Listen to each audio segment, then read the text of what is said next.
Jesus lhes falou novamente por parábolas, dizendo: o reino dos céus é como um rei que preparou um banquete de casamento para seu filho. Enviou os seus servos aos que tinham sido convidados para o banquete, dizendo-lhes que viessem, mas eles não quiseram vir. De novo enviou outros servos e disse: digam aos que foram convidados que preparei o meu banquete. Meus bois e meus novilhos gordos foram abatidos, e tudo está preparado. Venham para o banquete de casamento. Mas eles não lhes deram atenção, e saíram, um para o seu campo, outro para os seus negócios. Os restantes, agarrando os servos, maltrataram-nos e os mataram. O rei ficou irado e, enviando seu exército, destruiu aqueles assassinos e queimou a cidade deles. Então disse a seus servos: o banquete de casamento está pronto, mas os meus convidados não eram dignos. Vão às esquinas e convidem para o banquete todos os que vocês encontrarem. Então os servos saíram para as ruas e reuniram todas as pessoas que puderam encontrar, gente boa e gente má, e a sala do banquete de casamento ficou cheia de convidados. Mas quando o rei entrou para ver os convidados, notou ali um homem que não estava usando veste nupcial. E lhe perguntou: amigo, como você entrou aqui sem veste nupcial? O homem emudeceu. Então o rei disse aos que serviam: amarrem-lhe as mãos e os pés e lancem-no para fora, nas trevas. Ali haverá choro e ranger de dentes, pois muitos são chamados, mas poucos são escolhidos. Então os fariseus saíram e começaram a planejar um meio de enredá-lo em suas próprias palavras. Enviaram-lhe seus discípulos juntamente com os herodianos, que lhe disseram: mestre, sabemos que és íntegro e que ensinas o caminho de Deus conforme a verdade. Tu não te deixas influenciar por ninguém, porque não te prendes à aparência dos homens. Dize-nos, pois, qual é a tua opinião? É certo pagar imposto a César ou não? Mas Jesus, percebendo a má intenção deles, perguntou: hipócritas, por que vocês estão me pondo à prova? Mostrem-me a moeda usada para pagar o imposto. Eles lhe mostraram um denário.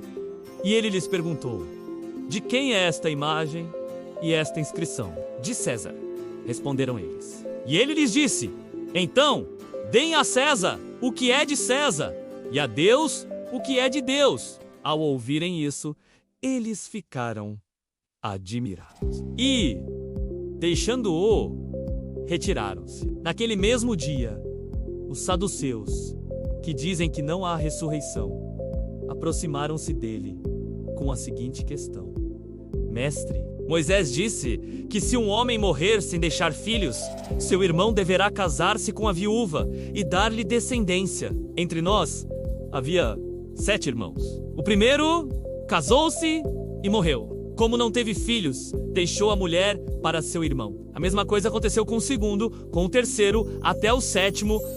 Finalmente, depois de todos, morreu a mulher. Pois bem, na ressurreição, de qual dos 7 ela será esposa, visto que todos foram casados com ela? Jesus respondeu: vocês estão enganados porque não conhecem as Escrituras, nem o poder de Deus. Na ressurreição, as pessoas não se casam nem são dadas em casamento, mas são como os anjos no céu. E quanto à ressurreição dos mortos, vocês não leram o que Deus lhes disse: eu sou o Deus de Abraão, o Deus de Isaque e o Deus de Jacó. Ele não é Deus de mortos, mas de vivos. Ouvindo isso, a multidão ficou admirada com o seu ensino. Ao ouvirem dizer que Jesus havia deixado os saduceus sem resposta, os fariseus se reuniram. Um deles, perito na lei, o pôs à prova com esta pergunta: mestre, qual é o maior mandamento da lei? Respondeu Jesus: ame o Senhor, o seu Deus, de todo o seu coração,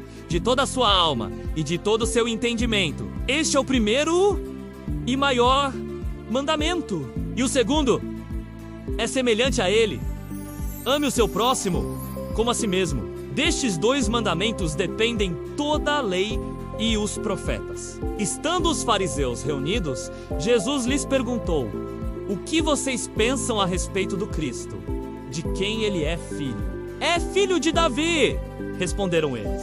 Ele lhes disse: então, Como é que Davi, falando pelo Espírito, o chama Senhor? Pois ele afirma: o Senhor disse ao meu Senhor: senta-te à minha direita, até que eu ponha os teus inimigos debaixo de teus pés. Se, pois, Davi o chama Senhor, como pode ser ele seu filho? Ninguém conseguia responder-lhe uma palavra. E daquele dia em diante, ninguém jamais se atreveu a lhe fazer perguntas. Mateus 22.